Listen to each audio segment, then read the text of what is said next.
Dans combien de familles est-ce que les échanges ne sont-ils pas uniquement orientés résultat? T'as rangé ta chambre, t'as fait tes devoirs, t'as pris ta douche, t'es prêt pour l'examen? Tac, tac, tac, tac. On est dans les choses à faire et il n'y a pas de lien. Comment tu te sens?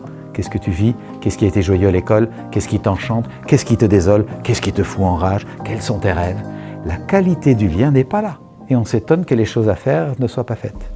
Dans cet épisode, une fille de 14 ans ouvre les yeux à son père. Son père étant personne d'autre que Thomas Dansbourg. Anciennement avocat, il est actuellement psychothérapeute. Il a écrit les livres qui s'affichent à l'écran. Vous connaissez sûrement d'ailleurs Cessez d'être gentil, soyez vrai, un de ses best-sellers.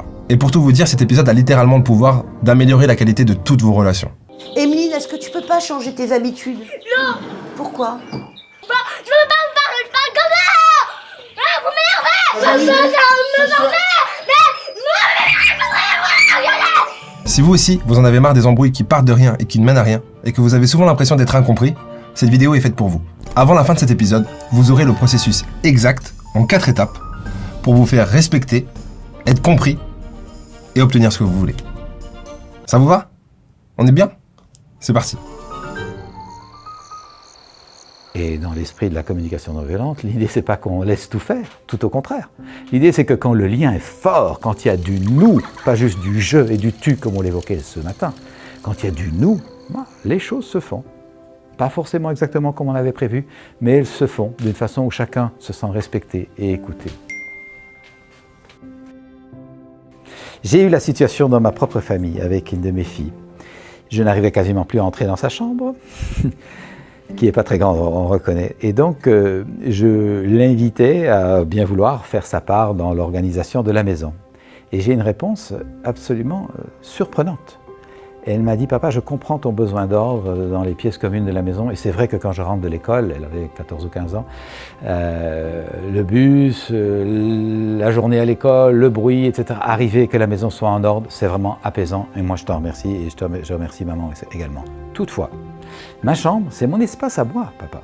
Est-ce que tu comprends que c'est le prolongement de mon doudou? Je rentre et je suis chez moi dans ma tanière. J'ai besoin de ça, papa. Alors comment est-ce qu'on va faire pour que ton besoin d'ordre et mon besoin d'avoir mon espace à moi soient nourris tant l'un que l'autre? Ah, elle m'invite à sortir des rapports de pouvoir. Ma fille chérie, elle veut des rapports de collaboration. Elle ne me dit pas « Papa, d'accord, j'écrase pour être gentil ». Elle ne me dit pas « Papa, tu t'écrases et c'est moi qui prends le pouvoir ».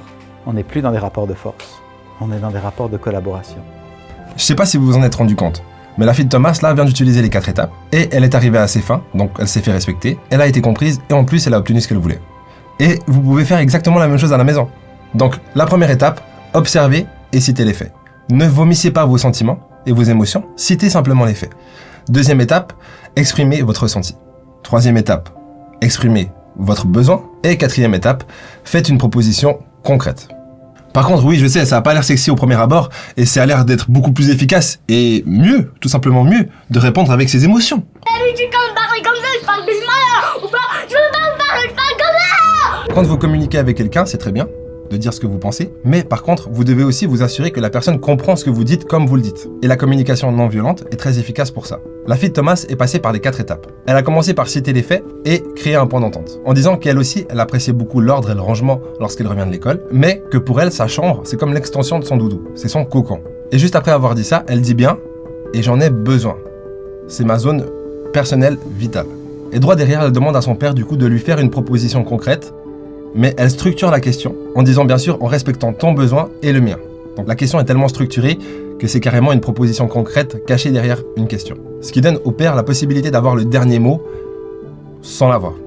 Et puis à ça, elle a ajouté « Papa, peut-être que tu aimerais faire confiance, que c'est pas parce qu'à 15 ans j'aime mon joyeux foutoir, je reconnais que c'est un peu du foutoir, que c'est pas pour autant que je saurais pas m'organiser plus tard et tenir ma maison et faire que les choses soient bien. » Oh, boum, bingo! C'est bien ça mon appréhension comme papa, évidemment. Je dois donner un bon modèle, qu'elle puisse s'organiser, etc.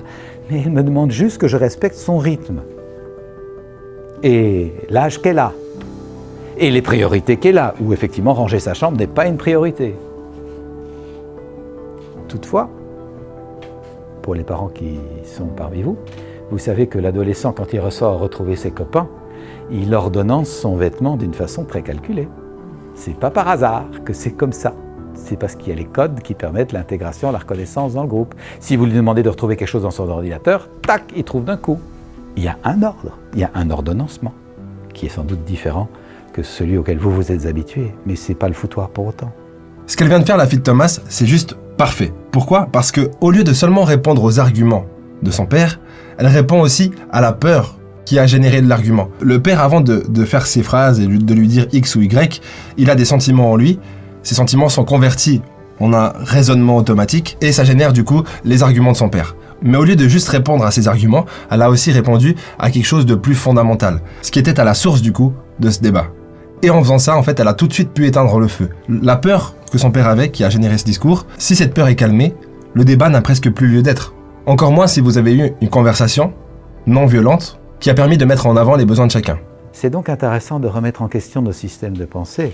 Est-ce que nous sommes en train de nous rejoindre pour nous comprendre ou est-ce que nous sommes en train de nous séparer et de nous diviser? La clé de la communication non violente, c'est la relation d'abord. Le résultat ensuite. C'est juste l'inverse de la clé de nos éducations la plupart du temps qui sont forgées sur ce principe, le résultat d'abord. Et la relation s'il reste du temps, mais désolé, on n'a plus le temps. Hein? Comment? Je vois même ça dans l'entreprise. Pour travailler régulièrement dans l'entreprise, je vois que les patrons qui créent du lien, de l'écoute, de l'empathie, qui font que chacun se sent reconnu à sa place avec une perspective, des occasions d'avancement, d'ouverture, de changer de fonction dans les temps qui viennent, donc d'épanouissement, dès qu'il y a ce lien fort, les choses se font. Mais inversement, quand les employés se sont pas reconnus, pas écoutés, pas forcément à leur place, pas invités à se valoriser et aller là où ils ont envie d'aller, il y a beaucoup de résistance et beaucoup de casse. Et donc beaucoup de frais. Autrement dit, en entreprise, ne faites surtout pas comme Steve Jobs. What are you gonna fire me? No! I already fired you! Why are you still here? C'est pas cool. Et du coup, c'est vrai que j'ai aussi tendance à plus valoriser le résultat que les relations, mais en fin de compte, sans les relations, il n'y aura pas de résultat. Parce que seul on va plus vite, ensemble on va plus loin. Je suis dans les clichés là. Ok, pour vérifier si j'ai bien compris les 4 étapes de la communication non violente, je vais vous demander de vous abonner en respectant les 4 étapes de la communication non violente. Donc premièrement, j'observe que vous n'êtes pas abonné pour la plupart d'entre vous. Et cela me peine beaucoup. Parce que j'adore avoir plus d'abonnés. J'aurais donc besoin que vous vous abonniez, s'il vous plaît. Et pour ce faire, je vous propose donc de cliquer sur le bouton rouge et la petite cloche. On n'en parle plus.